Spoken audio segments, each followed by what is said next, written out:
Good afternoon, folks. My name is Jerry Burgess, professor of environmental science and studies here at Johns Hopkins University, and it is my pleasure to welcome all of you today for our latest discussion in our The Business of Saving the Planet series, this one titled AI and Planetary Impact.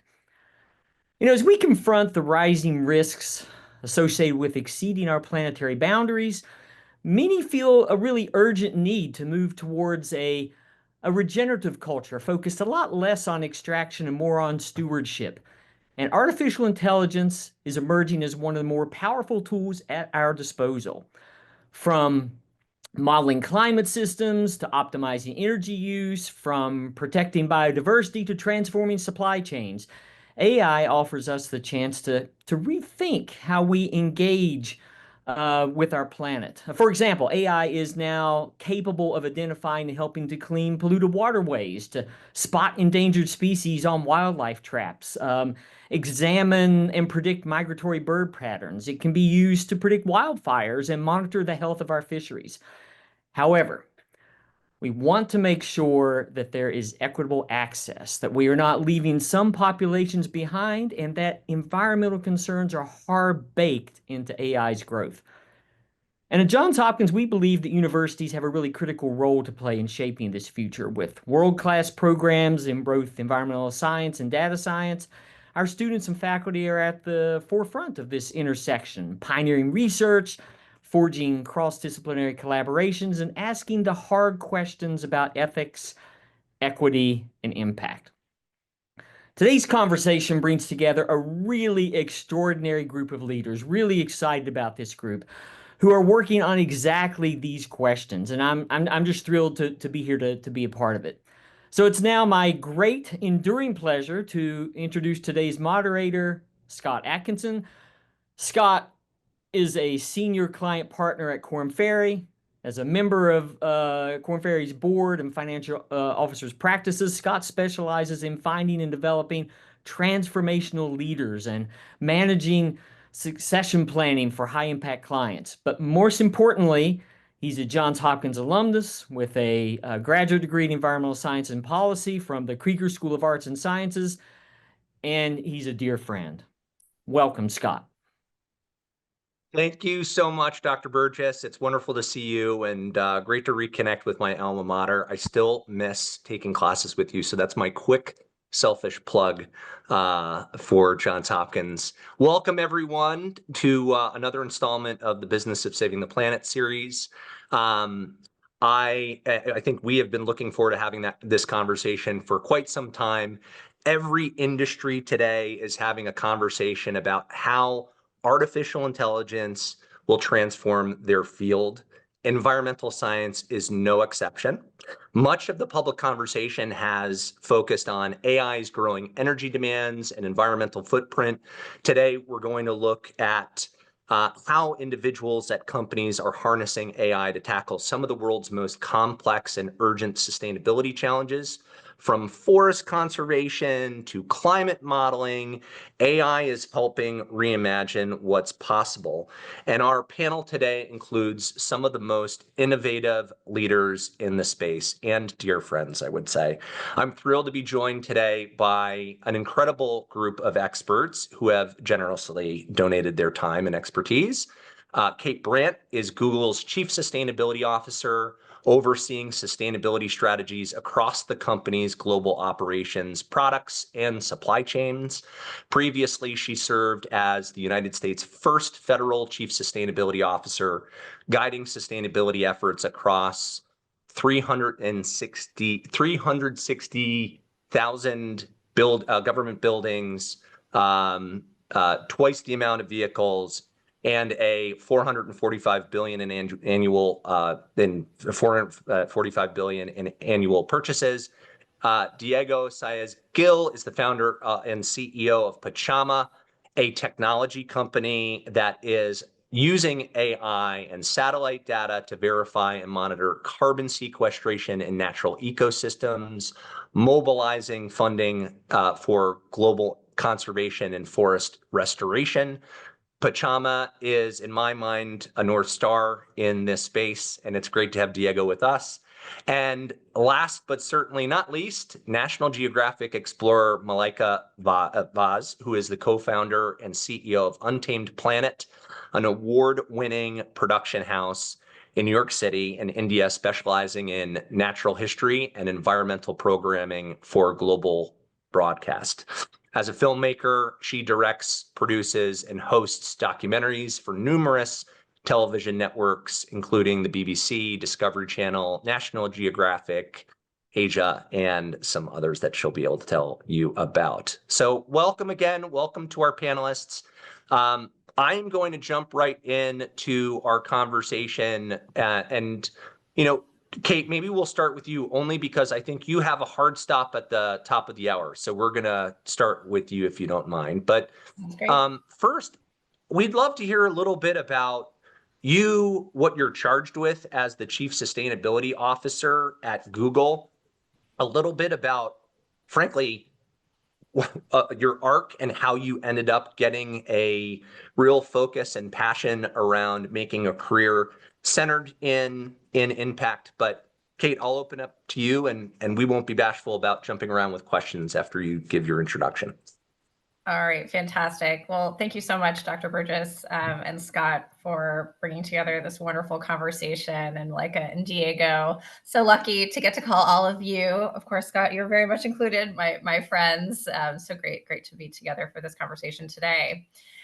Yes, well, I have been in this role now at Google as our Chief Sustainability Officer for about a decade. I'm going to have my 10-year, what we call Googleversary, at the end of July this summer. And I've had the great honor and privilege of, during this decade, standing on the shoulders of a company and founders who have always cared deeply about sustainability. And that was frankly one of the things that brought me to Google 10 years ago now. And during this period of time, we've been able to build a truly company-wide program. And I would say one of the things I love most about my role is I get to work with everyone across the business, from how we think about designing and building and operating our data centers around the world to our campuses that we have in cities on almost every continent. And then also our products. I think we are in such an incredible moment, and I know we'll get into this more in the panel, at an inflection point in technology where we have incredible tools at our fingertips like AI, cloud computing, geomapping.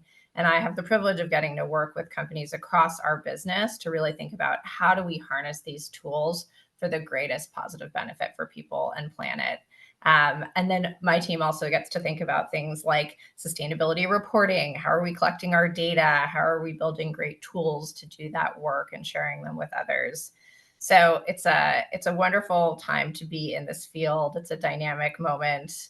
And also, Scott, I know you know a little bit about my background, and I know we all have an origin story of sort of why we're so deeply passionate about this work. For me, as you shared a little bit of my bio, I've been working in this field my entire career, and it really is a calling that found me very early in life. I grew up very close to where I live now in Mill Valley, California, outside San Francisco, in Muir Beach. And I had this incredible opportunity to spend my childhood scaling the rocks in the tide pools and climbing around in the redwood forests and feeling such a deep connection to nature and the beautiful biodiversity of this land. And it really made me deeply passionate about doing this work and really focusing my career in how do we bring this planet back into greater balance? How do we preserve it for future generations? And how do we do that in a way that enables everyone to thrive? So that's a little bit about me, Scott, and I look forward to the rest of the conversation. So, Kate, how is Google thinking about the intersection of AI and sustainability? What are the greatest opportunities for AI to address some of those most pressing issues impacting planetary health? Indeed. I would say, this is truly the thing that gets me springing out of bed every morning, is getting to do this work in a company that has been, focused on AI since 2017. Our CEO, Sundar Pichai, in 2017, called us an AI first company. And during that period of time, we've seen an incredible acceleration of what AI has been able to do for science, for health, for education. My colleague Demis and his collaborators won a Nobel Prize recently for AlphaFold, which is an AI model that predicts the structures of over 200 million proteins. So we're seeing tremendous potential for AI to create societal benefit. And in the work that I do, I'm deeply focused on how do we both boldly and responsibly look at AI boldly in terms of unlocking its potential. We've seen studies such as one that was done by BCG a couple of years ago that postulated that AI could accelerate global emissions reductions by up to 10% by 2030 by enabling new solutions, by enabling existing technologies. That's equivalent to the emissions of the European Union. So there's a tremendous opportunity space. And I'll share a couple of examples because I know before we got on, Dr. Burgess was saying, I want to hear about the examples of what are we really doing with this technology? But just before I come to that, I will also say, and it's critically important that we responsibly manage AI's environmental footprint. I think rightfully so. This is a topic that has been on people's minds in the news. And so we're deeply focused on how do we do that as responsibly as possible. And for us, that's sort of what we would call a full stack approach. Everything from building some of the world's most efficient data centers, looking at how we train and serve the models in the most efficient way, and then also our commitment to being a net zero company by 2030 and to operating our business on 24/7 carbon-free energy. So that's a little bit on the responsible part. And I'll just give you kind of one example of an AI solution, that I'm sure we can get into others. But I think this really paints the picture beautifully. So AI is very powerful at many things: information, optimization, prediction. And when we look at particularly optimization, there are these challenges in what we would call, hard to abate sectors, these really carbon intensive sectors that are hard to decarbonize. One of those being commercial aviation, right, which represents about 3% of global emissions. A third of those emissions are caused by those little trails that you see in the sky called contrails. And those have a really negative benefit, a really negative impact, because they create radiative forcing. They cause heat to be trapped in the atmosphere. And so we have worked with American Airlines, with Breakthrough Energy, to use AI to analyze satellite imagery so we understand why those contrails form. Because as you've probably noticed, when you see planes in the sky, they're not always there. It actually has to do with things like the temperature, the time of day, the flight route, the elevation. And so we now better understand through AI why those contrails form.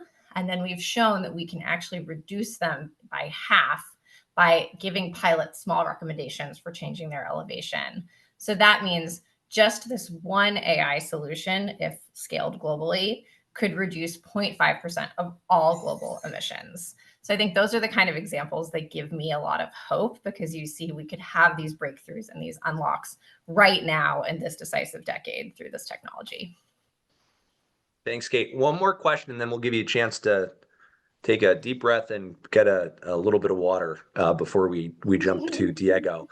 I don't think the audience is going to let me off the hook without asking about, we're talking about the opportunities, which are immense, but, also can't ignore the challenges, particularly around load growth.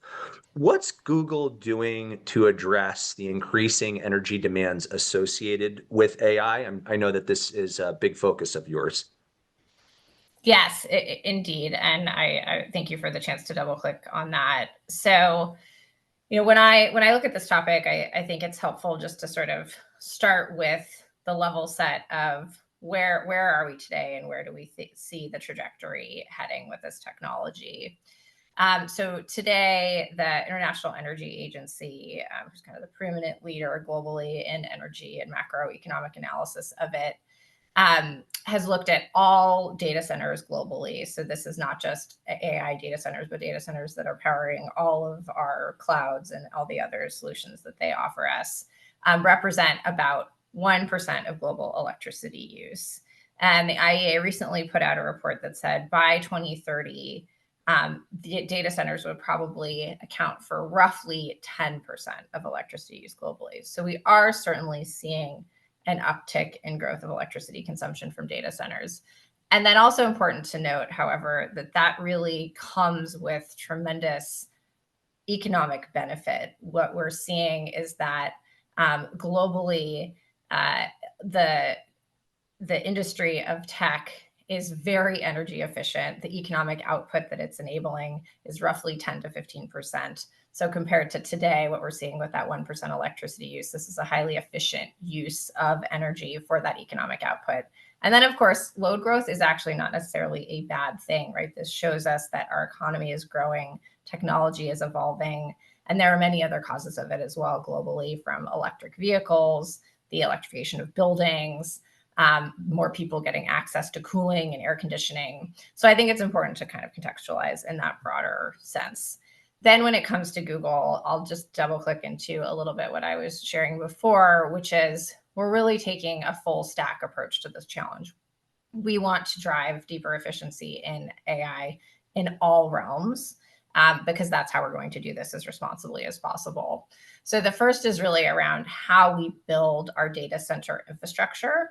And that's all the way down to the chips that power our AI. We have a custom chip called a TPU, or a tensor processing unit. And we're seeing with each generation huge increases in efficiency from one generation to the next, a 67% increase in efficiency.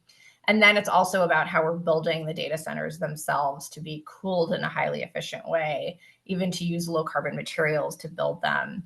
And so we're seeing today, for instance, that we're getting 4 times as much computing power for the same amount of electricity. Then there's also the matter of the models, how we train our AI, our large language models, and then also the inference. That's what happens when you call upon the model. And how do we do both of those things as efficiently as possible? And so we have been adopting techniques and sharing our best practices publicly that are enabling us to get to 100 times fewer emissions, 1,000 times less electricity use. So really powerful efficiency gains coming. And then the last thing I'll just mention is we also have a goal as a company, an aspiration to be net zero across our operations and value chain by 2030. And so that means a deep focus on clean energy.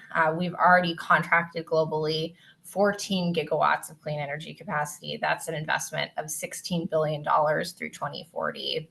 And we're also really seeking to use this moment of load growth, of increase in electricity demand, to drive new technology solutions like advanced geothermal, advanced nuclear. We even made an announcement yesterday of an investment in a fusion company, TAE, where we're also partnering with them to use AI to drive greater progress on fusion energy. So there's a lot going on. There's a lot of work in front of us. But yeah, thanks for the chance to share a bit more about that. We could probably spend 2 hours just talking about, whether it's information, optimization, prediction, the 3 focus areas that you have, all of the opportunities around or unlocks potentially around deforestation and wildfire detection. So we might be able to talk about that. But so as to not completely monopolize your time, Kate, well, I'll move over to Diego. Diego, it's great to see you.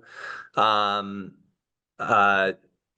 love to get you talking a little bit about how, you have built this amazing company that's harnessing satellite data and AI to really empower companies to confidently invest in nature.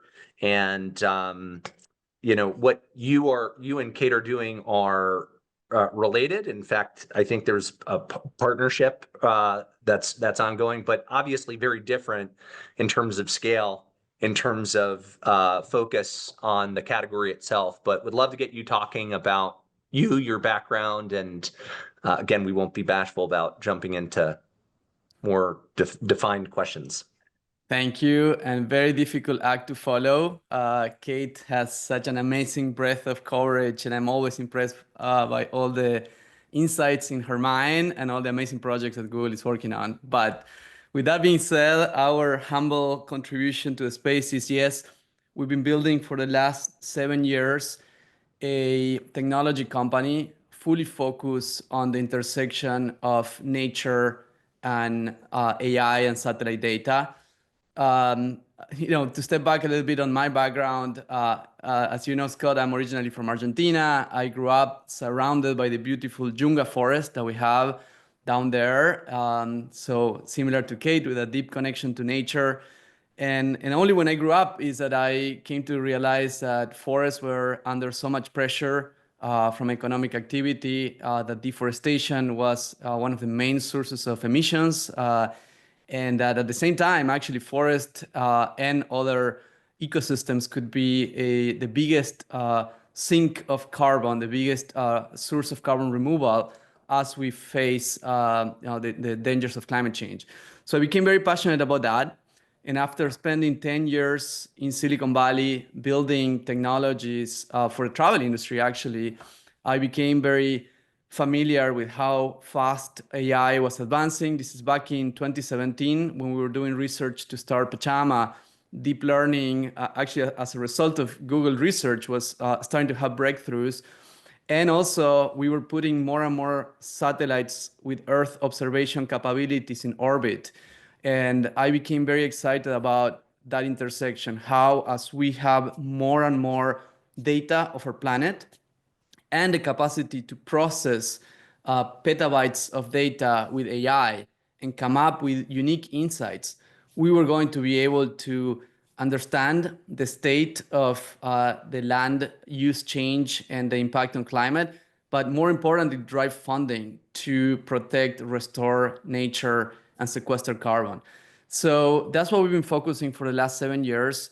We built several breakthrough models that allows us to measure how much carbon is there stored in forests worldwide today, a model that we call CHM, canopy height mapping, that combines open source satellite data with LiDAR data collected by satellites or airplanes and ground truth data to test for accuracy. And with that model, we can now analyze an area and determine how much carbon is there today, but also how much carbon was there in the past. And therefore, how much carbon can there be in the future if you intervene on that land?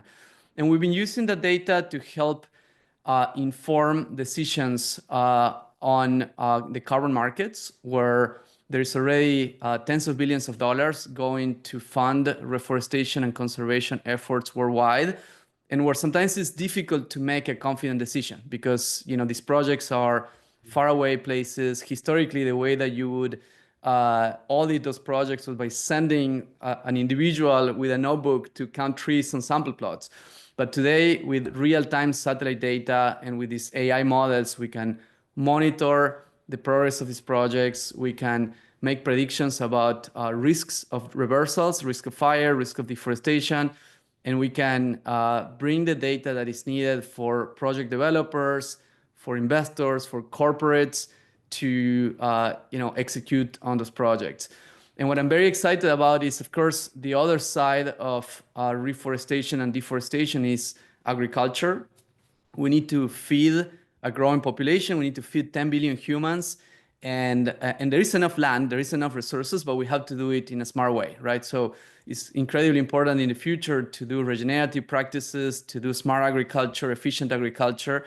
And historically, if you think about how agriculture worked, farmers would decide what crops to plant based on tradition, based on price signals, based on local information, but not based on global information. And as we face a moment in which we're reaching planetary boundaries, it's incredibly important to empower farmers and land stewards to make decisions on their land based on the unique insights that only global planetary AI can give us. And of course, this is not just Pachama. There are many organizations, Google, NASA, many other startups that are contributing to this vision of building the data commons for geospatial AI. So yeah, I'll stop there, but that's some of the preview of our work. What do you see as the greatest opportunities for AI to make a meaningful difference, specifically on biodiversity loss, Diego? I'm curious. Well, as Kate mentioned, the three areas: information, optimization, prediction. First, you need to know what's going on, right? You need to know what is the baseline of biodiversity, what is the loss of biodiversity, and with AI, combining geospatial data, but also locally collected data. And today there is also very exciting progress done on eDNA and acoustic monitoring, camera traps, right? When you combine all these different data sets, you can have actually a very rich assessment with AI of what is the local level of biodiversity. And then you can track the evolution of that. And hopefully we can, by what you measure, you grow, they say in business, right? By measuring biodiversity around the world, we can then create incentives to drive funding and to know where to focus. What are the hotspots? What are the areas of danger, right? And I think that we still don't have widely availability of biodiversity data, but there's many efforts on that front. I'm also excited about the idea of ecosystem services markets where you pay for increases in biodiversity, but to do that well, you need the data, and there's where AI can play a role. For those watching, I mean, we have students, researchers, entrepreneurs, policymakers that are joining us today in the audience. From your perspective, what are the most important steps we can take to ensure that AI tools not only are developed responsibly, but also deployed in ways that are scalable, equitable, and impactful on the ground? Yeah, I mean, definitely we need more open sourcing and open access. And that's something that I think that is great to see in climate tech, is that companies, even if they compete, there is always a spirit of opening models, opening access, and sharing knowledge. And there are many players that are, quote unquote, competitors with Pachama, and we collaborate with them. We get together at forums, and there is a lot of knowledge sharing.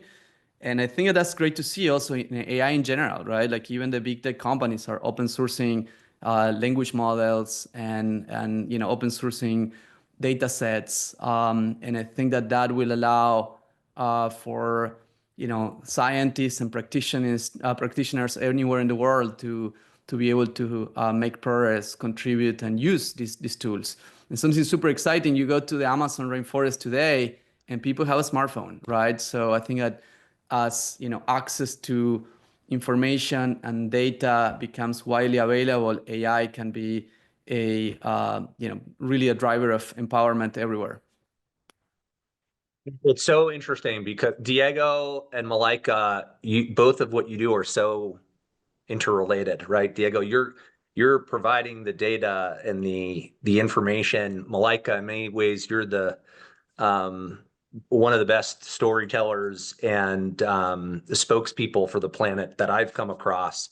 So you're taking that information and using it as a means to have really interesting conversations that bring people that might be divided, kind of bridging across those divides. I'd love to hear a little bit about how you're seeing AI as a tool for impact within your space around storytelling, around media. Obviously, it's having a disruptive moment in your field. Absolutely. Well, thank you so much for having me, Scott and Professor Burgess. It's wonderful to be here. And Kate and Diego, I'm glad that you guys went first because I'm so inspired by the work you're doing and the ambition and the scale of everything you've had accomplished in the last couple of years and decades. In terms of how artificial intelligence is affecting the media industry, I think it's been seismic, as we know. I think when it comes to scripted media, there's been more of an impact. But what I find really hopeful when it comes to unscripted media is that AI is a tool that allows us to just do more. So much of the process of telling stories has been automated in the last few years and months because of AI. And it's really allowed us to focus on telling the stories that can change our conversation about climate. I mean, I got into filmmaking because I believe that the climate crisis at its core is a communication crisis. It is about really getting different stakeholders on board to care about nature and realize that we do have to actually fix an unbalanced earth by getting people on board and aligning incentives. And I think the reason why media matters in this endeavor is because there is this epidemic of inertia. We see compassion fatigue across the world. We have wars that are unfolding. We have all sorts of economic crises around us. And in that context, to center climate requires using innovation. It requires using the power of media. And that's what my team and I are focused on at Untamed Planet. And that's what our partners at, networks like National Geographic and the BBC are focused on. It's about really figuring out, how do you take ideas that are societally on the fringe and bring it into the mainstream? And I think with artificial intelligence or any kind of innovation, really, what often happens is that when it's early stage, there is a lot of skepticism. The instinct is to say that this isn't going to work, or this isn't going to have positive impacts in 20 years or 30 years. And I think that's really where media comes in. It is a vehicle to get people across the world on board and say, we have to give innovation the time it requires. We have to make sure that we're building the scaffolding that's required to make sure that this is actually protecting not just communities across the world, but also biodiversity. I mean, with my work, I'm always focused on the triple planetary crisis of climate change, biodiversity loss, and pollution. And I think that AI is a really powerful tool to address all of these crises. I mean, as an example, when we're working on stories around biodiversity loss, we've met with incredible scientists who are really changing the game by using AI in their operations in the field. I grew up in India, a country with over 1 billion people, but simultaneously a country which has incredible biodiversity. I grew up in a state with tigers and elephants and, all sorts of wildlife all around. And that is an inherent juxtaposition, that we have so many people and at the same time we have so much biodiversity. And I think really finding my feet career-wise in that context taught me so much about what it takes to actually live on a planet in coexistence with nature. And so when we're in the field, we've met with people who are addressing human-wildlife conflict by using AI-based tools. Elephants, as an example, are a species that require a lot of land, and our planet doesn't have enough land to give them. But by using early warning systems where you have cameras that are basically taking images of elephants crossing railway tracks, scientists have been able to get information through to the train driver who can stop the train and make sure that an elephant isn't killed. And so hundreds of elephants have been saved across India in just the last couple of years because of this AI technology. Malaika, what inspired you to get into this work around storytelling, impact? I mean, you talked about being surrounded by nature and wildlife, and here you are now, one of the most visible National Geographic explorers on the planet. Can you talk a little bit about what, got you into the game of environmental stewardship and impact? The oceans. I grew up just spending all my time windsurfing and sailing and, swimming in the ocean. And I remember a distinct moment of being really, really deep out in the ocean on a random Sunday afternoon. There was no one else around me. And out of nowhere, I see this massive humpback whale get out of the water in a place where you don't actually see a lot of humpback whales. And I remember being like, no one is going to believe me. I wish I had a camera right here. But that experience just really was a way for me to realize that I wanted to bring these stories to the world. I wanted to use film as a vehicle to get people to feel what I was feeling. And so when I was a teenager, I started an organization that worked with female survivors of domestic and sexual violence through adventure sports, and really got to see how transformational the outdoors was for these young women. And the question then was, how do we scale this out from, 50 young women in a rural community to millions and millions of people? And television for me is that, vehicle, really. What I find interesting with media is also that when you create documentaries about things that matter to you as a team, it is the way that influences the narrative in much, much more diverse industries. I mean, I think, for example, one of the things I've really enjoyed in the last few years is working with the private sector. I think capitalism can be a really, really powerful force for change, and it is about reorienting it the right way to have nature as a shareholder. And so from initially focusing on a lot a lot of our films were focused on climate change mitigation. It was focused on, wildlife trafficking. But now recently, we've kind of focused more on solutions-oriented journalism, just because I think that there is a need for optimism and hope, and there is a need to show how the private sector can be a really powerful mode of changing the way that we think about nature and operate with nature. And besides filmmaking, I've had the opportunity to work with a lot of companies in the last few years, advising and helping with storytelling strategy. And it was incredible to work with Kate's team as well recently, and talk about how Google can work on, really telling their story differently, because there's such incredible work that's being done across the spectrum. So I think it really is about using these very different worlds and like bringing them together. And Kate, maybe we can bring you into this dialogue just because you're on the board of the National Geographic Society, and Malaika just mentioned how we're starting to leverage YouTube and Google Arts and Culture for storytelling. I don't know if there's anything that you wanted to comment there, and yes, from an indeed. NGS perspective. Yes, indeed. And I really want to give Malaika and her team a huge shout out on the incredible training that they've offered to our team. And I know to many others, including my husband's team and biotech in a totally different sector. But the way, Malaika, that you and the other incredible explorers, approach storytelling, I find to be so incredibly powerful. And I think that is such an important part of our work in this space. And I am self-critical of myself on this topic. It's easy to get kind of overly technical and into the weeds. And of course, we want to represent the science and the data, but we also really need to connect with people's hearts, because this is something that is so meaningful to all of us. So I just want to give you a massive shout out, Malaika, to your incredible work and all that you're teaching us and so many others on storytelling. And indeed, to that end, I mean, I am so honored to be a trustee of the National Geographic Society. I think that National Geographic does an outstanding job of bringing these stories to life for people through the incredible work of explorers. I had the opportunity to travel to the Amazon. I know, Diego, it's been so powerful to hear about all of your experience in the Amazon. But we had the chance to travel to the Peruvian Amazon in September. And I got to see firsthand so many things that I've read about and known about for a long time. For instance, the tremendous drought that's been happening in the Amazon and all the wildfires that's created.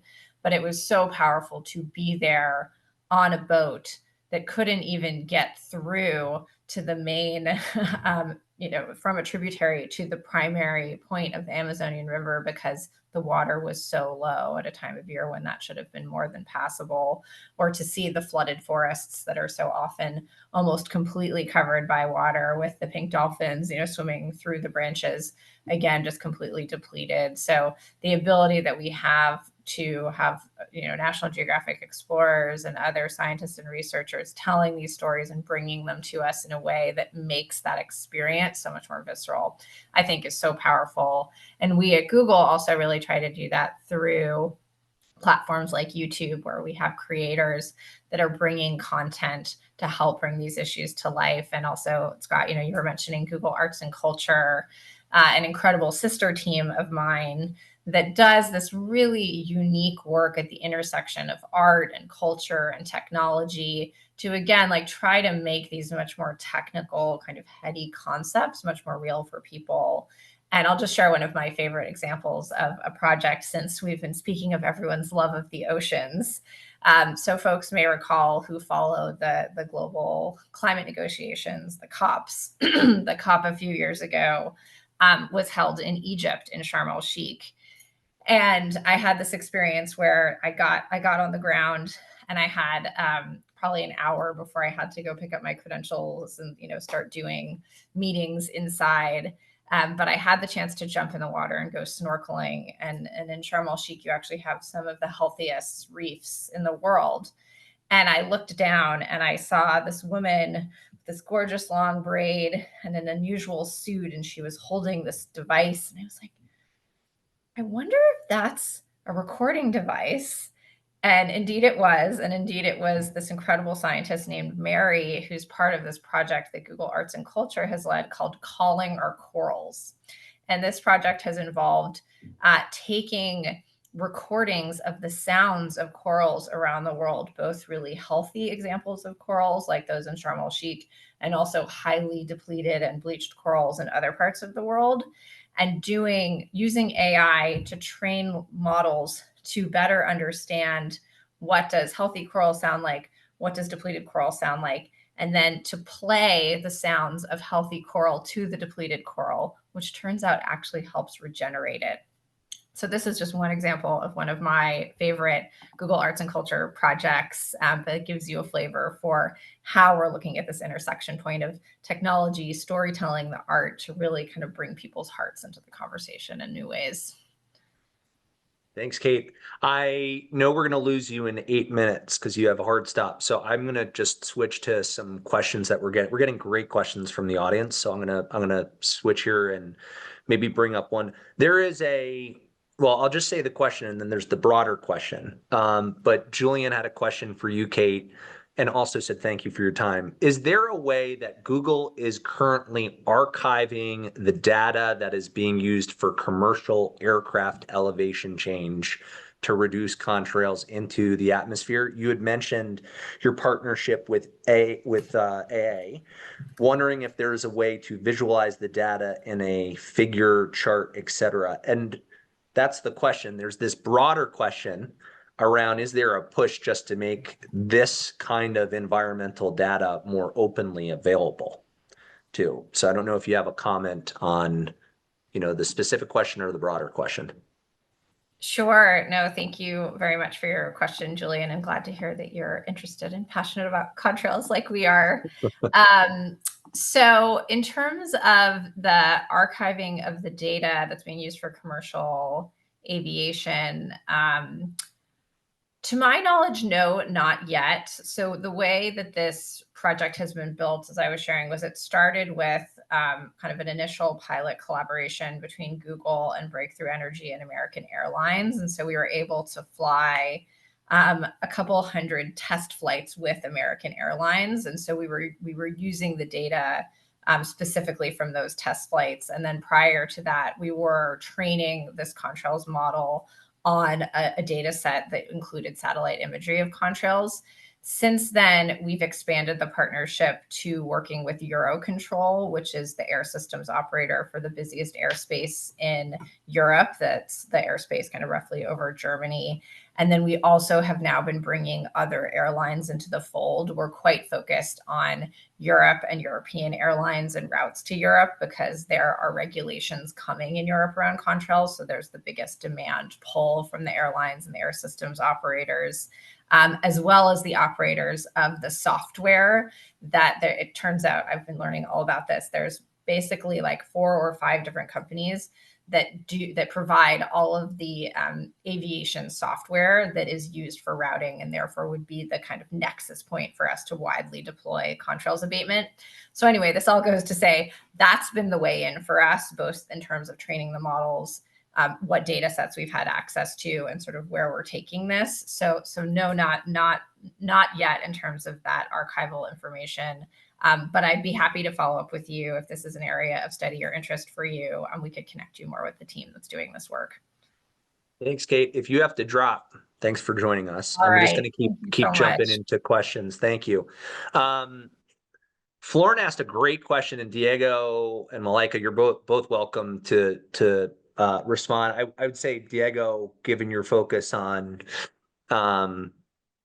really supporting indigenous communities in and around where you all work, this might be one for you. But Florent asks, while AI holds great potential to support regenerative practices and improve decision making across agriculture and restoration, how do we ensure that its development and data governance remain inclusive and locally grounded, rather than reinforcing centralized control by global tech actors and economic models that might not be aligned with community-led or regenerative approaches? I think that's a really interesting and provocative question. Diego, I don't know if you have a view or a thought on that one. Yes, for sure. Happy, Florent, for the question. Thank you for asking. And I think Florent is a friend of mine that is joining us. So hi, Florent. And yeah, it is a super important question that I mentioned earlier. It's super important to foster the opening of data sets, the opening of models, and an increase bias towards democratization of power, in the sense that AI can be in general, beyond, sort of like what we focus on, can be a concentrator of power. And I think that we want to make sure that these tools, that the data is as accessible as possible. To me, it comes down to what are the business models that we are going to develop here. Because if the business models are on the application layer, then practitioners in the field will be more willing to share the data, right? And we're seeing it happening actually. How for many of the big tech companies, it's not about the model per se, and they're opening, they're making the models open source, right? But it's about what applications can you build on top that then you can monetize. So I think similarly in the space of nature and climate, we are going in the direction of, how can we monetize the application layer so that on the data layer, we can be more open source. In the model layer, we can be more open source. Yeah, it is about collaboration and doing the extra effort of coming together with players to set up collaborative spirits as opposed to competitive spirits. But yes, I mean, definitely there is so much that exists on the ground that should be beneficial to those on the ground. And we know that in the case of nature, the ones who have been stewarding nature for thousands of years are the indigenous communities, the local communities of around the world, right? So, yeah, I mean, critical topic for everybody here to be very intentional about. I have, there's the Malaika, I don't know if you want to comment on that as well. I was going to add to what Diego so articulately said. I think that, when we think about climate change, we have to think about the fact that, there are all these other factors that are basically the scaffolding that keeps it up. I mean, a Maori scholar once said that if climate change is a tabletop, then the legs that keep it up are things like sexism and racism. So I feel like as we begin to think about how do you democratize artificial intelligence, it is also about this side quest, which is really the quest of figuring out equity across the world. And I feel like once we figure out equity and figure out ways to really infuse capital into low-income communities, that process of really democratizing AI goes hand in hand. And then also, I feel like, I mentioned this earlier, but I really do think that with technologies that are emerging, giving it the time to really scale is really important. Because if you think about where artificial intelligence in the conservation space was 10 years ago, it was a handful of people who had access to it. It was incredibly expensive. And there was a lot of criticism about whether or not it was going to get to the places it needed to. Today, when I'm in the field filming everywhere from Africa to Asia to parts of South America, I meet with indigenous leaders and community heads who are using artificial intelligence. And I think that that is the process that technologies take. And in the next 20 years, we're going to see that being democratized even more so.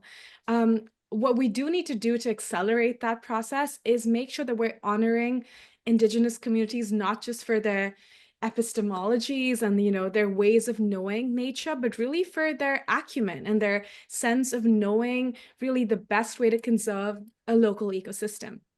So when it comes to really bringing this technology to communities, I feel like as opposed to a top-down approach where you partner with the community at the last stage of the process and say, this is the technology, we've built it out 100%, let's go put it in the field on a tree, and you're the person who ties it to the tree.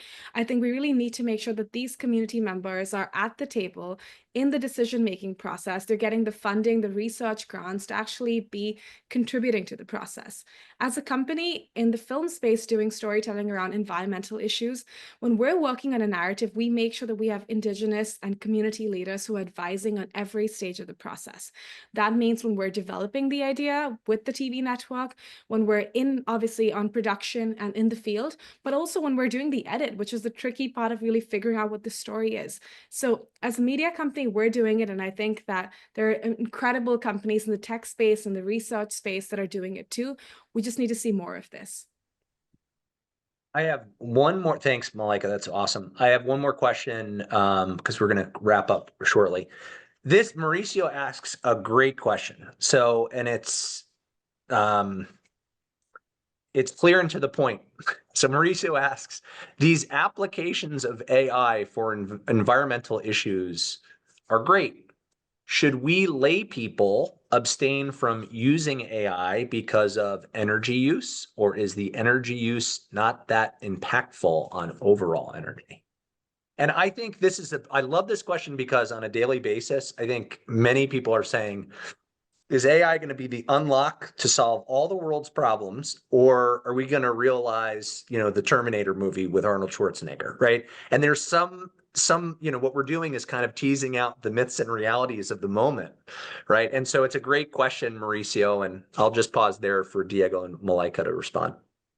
Sure, happy to play with it. I mean, in one hand, there is the question of responsible consumption in general, right? I do think that modern civilization has a tendency to be wasteful on our consumption or irresponsible, not mindful in our consumption, and we in doing so have been, destroying non-renewable resources of our planet, right? And I think that AI is just going to be another instance of like, are we going to use it responsibly or irresponsibly?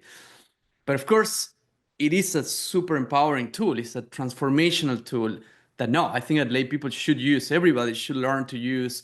It's going to transform labor markets. It's going to transform how we do work, how do we do everything. So if you don't use it, you might be left out of the labor market. So I think everybody should be very proactively learning how to do their job, how to have impactful activities in the world with AI.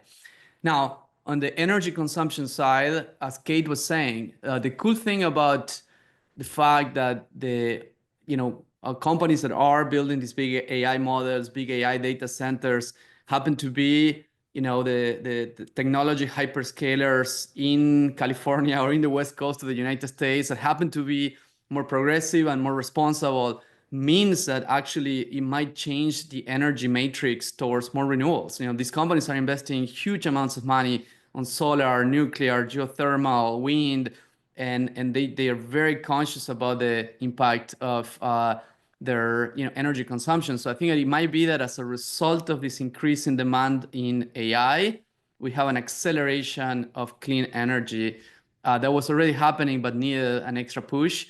So my hope is that we move fast during the next decade, during the next 2 decades, away from fossil fuels as a result of technology players investing heavily in energy for data centers.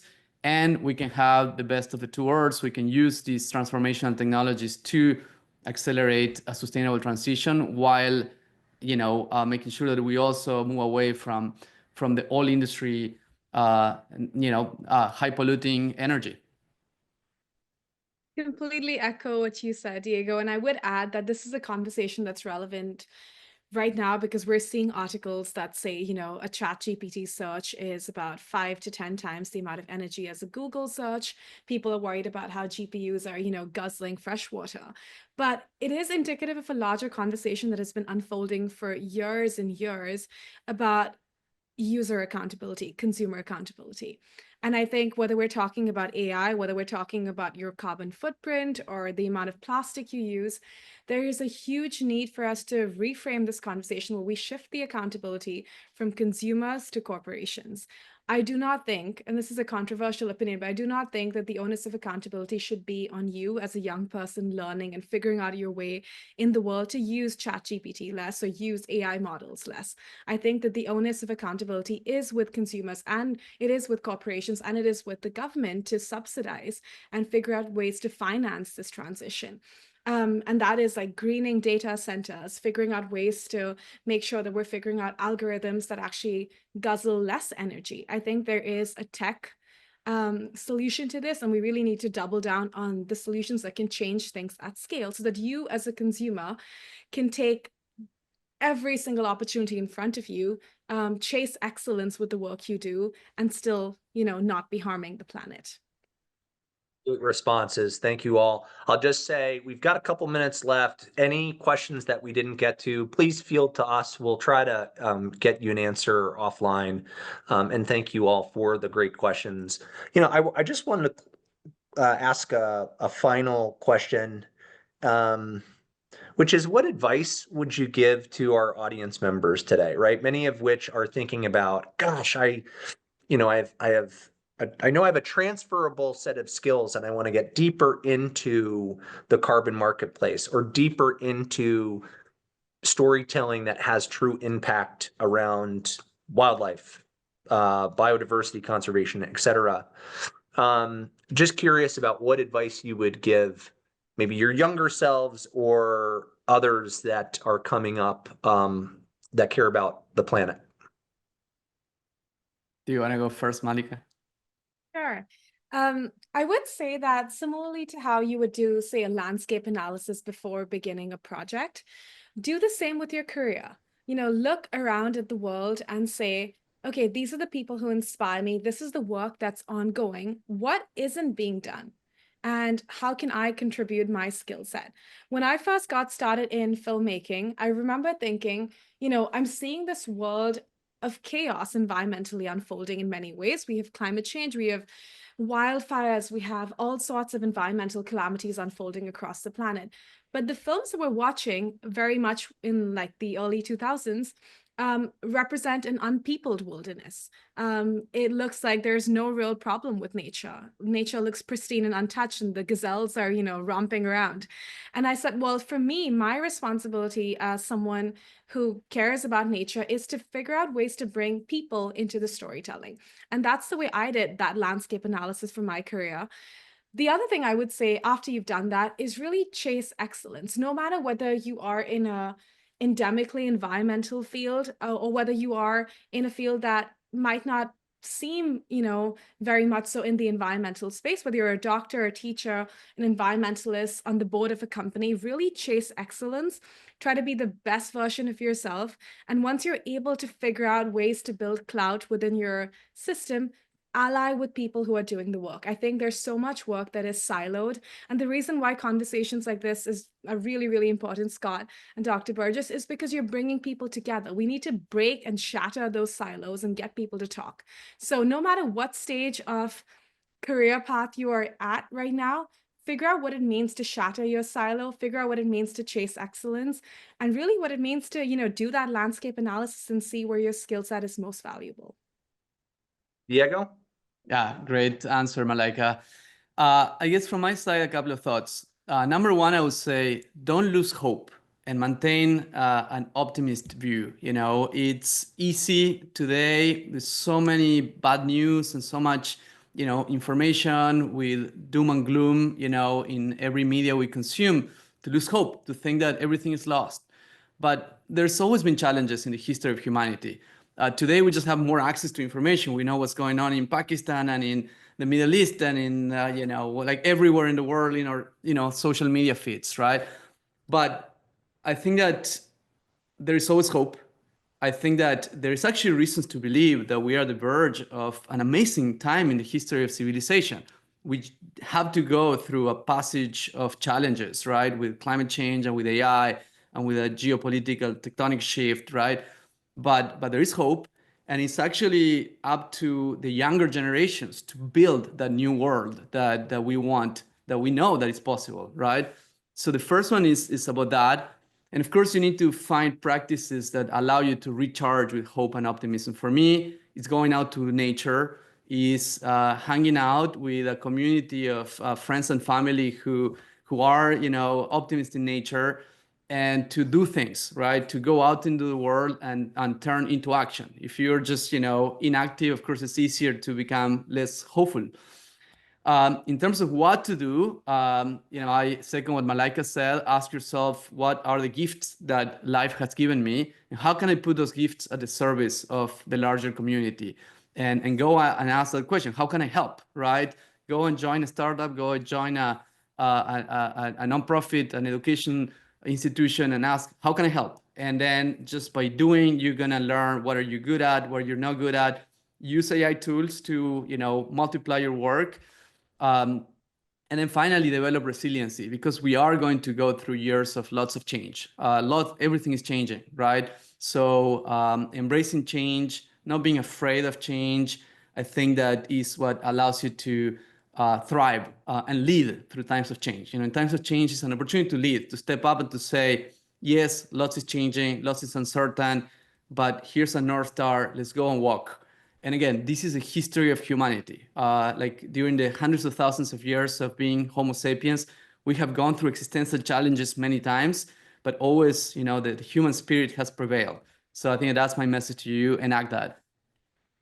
I love it. And I would just say on the topic of, or the point on resiliency, I think it is needed. I mean, you look at Dr. Jane Goodall, who has spent her entire life in this field. We have, leaders that have served as those North Stars on what it means to be resilient. And we have both of you and Kate, who are the current leaders kind of charting the path. So I just wanted to thank you all for being tough in the moment and resilient in the effort. I can't help myself also as, being someone in the leadership advisory space. My quick advice to the audience would be, and it's a tool that I have found to be really helpful for me. Sometimes it's really hard to figure out the what should I do? What should I be?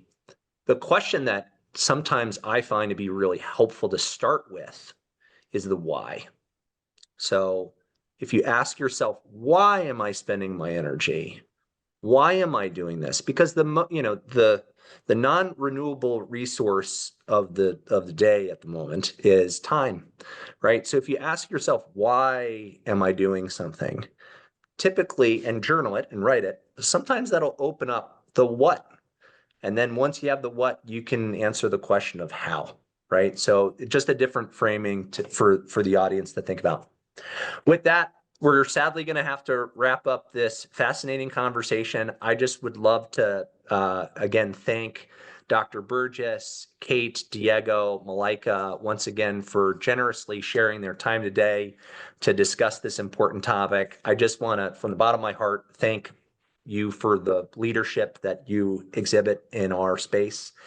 And I'd also like to thank all of you, our live attendees, for joining and contributing questions to our discussion, and the Hopkins at Home team for their support in hosting this panel. Hopkins at Home programs are always free and open to the public. So if you enjoyed watching along as much as I've enjoyed moderating, we hope you'll tune in for future broadcasts. Visit hopkins@home.jhu.edu for more info. And if you enjoyed this panel, feel free to Google Business of Saving the Planet, because we have some awesome recorded panels from over the years that you can access. With that, thank you. Have a great afternoon. Bye, everyone. Thank you, everyone. Thank you.